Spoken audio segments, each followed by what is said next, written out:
दोस्तों, क्या आप जानते हैं हमें कौन सी चीजें कभी नहीं करनी चाहिए? नमस्कार दोस्तों, मैं सर्वेश शर्मा आप सब लोगों का अपने YouTube चैनल पर बहुत बहुत स्वागत करता हूं। दोस्तों, आज मैं एक कहानी लेकर आया हूं। ये कहानी दिवाली से जुड़ी हुई है।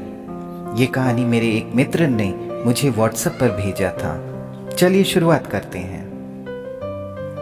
दिवाली की रात थी। सड़क के बीचों बीच एक पुराना घर बिना रोशनी, मोमबत्तियों और रंगोली के अकेला खड़ा था। बाकी सब घर सजे हुए एक से एक सुंदर लग रहे थे।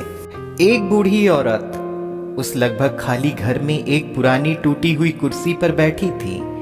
घंटों से शांत उस आधे खुले दरवाजे को घूर रही थी। जरा सी हवा भी उनके दिल की धड़कन को तेज कर देती। उन्हें पूरी उम्मीद थी कि किसी भी पल उनका बेटा आएगा और उन्हें कसकर गले में लगा लेगा।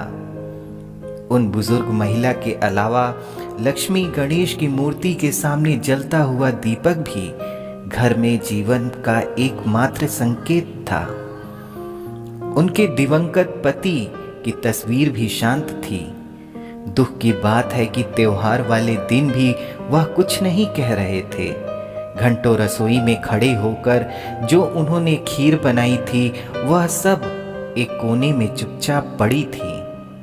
उनका फोन हफ्तों से काम नहीं कर रहा था, लेकिन उन्हें विश्वास था कि उनका बेटा हमेशा की तरह उनके साथ दिवाली मनाने जरूर आएगा और फोन भी सही करवा देगा। वह नन्हे पोते पोतियों को याद करते हुए हर कुछ मिनटों में एक बार मुस्कुरा देती। काफी वक्त बीतने के बाद अचानक से दरवाजे पर एक आहट हुई। वह 10 साल की एक बच्ची की भांति खुशी के मारे कुर्सी से उठकर खड़ी हो गईं। लेकिन कुछ ही क्षणों में उन्हें एहसास हुआ कि पड़ोस के घर में मेहमान आए थे। देखते ही देखते लोगों ने पटाखे फोड़ना शुरू कर दिया। दिवाली की जश्न नई बुलंदियों पर पहुंच गई थी।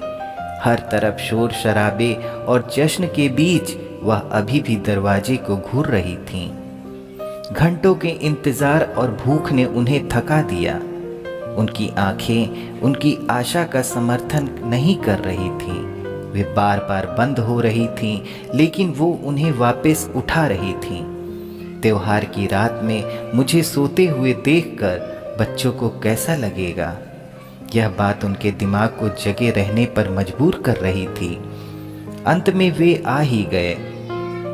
बूढ़ी माँ के साथ विश्वासघात नहीं हुआ। पूरे परिवार ने एक साथ पूजा की। वह अपने पोते पोतियों के साथ खूब खेली। सभी को खीर बहुत पसंद आई। वे घंटों बातें करते रहे। अचानक उनके पोते ने एक पटाखा फोड़ दिया। आवाज इतनी तेज थी कि वह गहरी नींद से जाग गईं। उन्हें एहसास हुआ कि सुबह के लगभग 9 बज गए थे और जो पटाखे की आवाज़ थी वह दूध वाले द्वारा दरवाज़ा पीटने के कारण हुई थी, ना कि पोते के पटाखा फोड़ने से। उन्होंने असमंजस में इधर उधर देखा, परंतु घर हमेशा की तरह खाली था। बीती रात कोई नहीं आया, बस एक सुनहरा सपना था जो बीत गया। रात भर कुर्सी पर सोने के बाद उनके हाथ पैर कांप रहे थे। उनके बूढ़े शरीर पर रजाई या शॉल उड़ाने वाला भी कोई न था। बिना अधिक समय गंवाए वह अपनी करुणा से भरी अस्पष्ट आवाज में चिल्लाई, "आ गई, बस 2 मिनट रुक जा बेटा।" निराशा को अपनी ममता के आंचल में छुपाकर उस बूढ़े थक चुके शरीर के साथ उस पुराने घर में उन्होंने अकेले ही एक नए दिन की शुरुआत करी।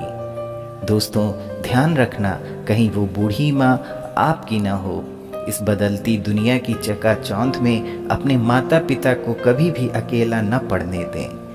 दोस्तों, दिवाली में इस बात का ज़रूर ध्यान रखिएगा, कभी भी अपने माता पिता को अकेला मत छोड़िएगा। तो दोस्तों, कैसी लगी आपको हमारी ये कहानी? अगर आप लोगों को पसंद आई हो तो हमारे चैनल को लाइक, शेयर और सब्सक्राइब करना न भूलें। साथ ही बेल आइकन को दबाना भी न भूलें, जिससे हमारे नए आने वाले वीडियोस के नोटिफिकेशन आपको मिलते रहें। फिर मिलेंगे एक नई कहानी के साथ।